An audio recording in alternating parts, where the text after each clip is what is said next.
contarnos algo que te costó mucho, que fue un reto para ti? ¿Qué es lo que destacarías? Pues la accesibilidad tanto de la ciudad como de la universidad. De la ciudad en el sentido de que no hay accesibilidad en general para ningún tipo de discapacidad. Y respecto a la universidad, pues no hay como profesores especializados en formación para adaptar materiales o que la universidad realmente, o sea, no estaba preparada. Claro, imagino que eso fue al principio duro para ti. Sí. Y después, a nivel, pues por ejemplo, anímico, pues eché de menos a toda mi familia y amigos. Claro. Y la comida la eché mucho de menos porque solo comía pollo. ¿El plato típico de allí con pollo? Sí, Vaya. o arroz con pollo o espaguetis con pollo. Normal, entonces echabas de menos la paella. La paella, la tortilla de patatas, allí no saben lo que es una tortilla de patatas. Ay, vaya. Y después, bueno, también es a nivel social, pues,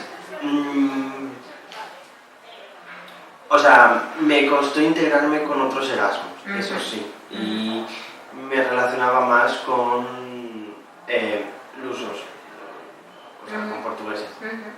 Bueno, te sirvió para aprender más el idioma, ¿no? Y sí, perfeccionarlo.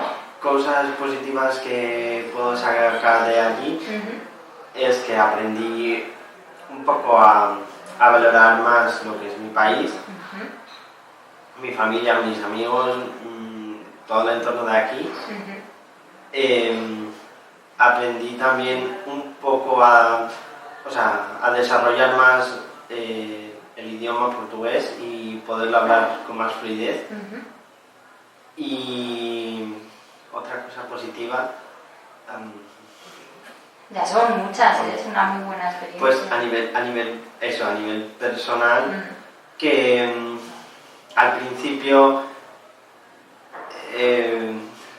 tenía como un refuerzo, pero decidí finalmente irme solo sin el apoyo, ¿no? Sin esa persona de apoyo. ¿Y recomendarías esta experiencia a otros estudiantes? Sí recomendaría la experiencia a otros estudiantes, pero teniendo dos cosas claras. Que se informen del país, del método de estudio y, hacer una investigación profunda de todo lo que implica irse fuera y de que expectativas cero. Claro, para no tener decepciones, ¿no? Sí. Que sean todo aprendizajes. Exacto. Muy bien, pues muchísimas gracias, Juanvi, por tu testimonio, creo que es muy, muy positivo y te agradecemos muchísimo tu participación en este vídeo. Muchas gracias a vosotros.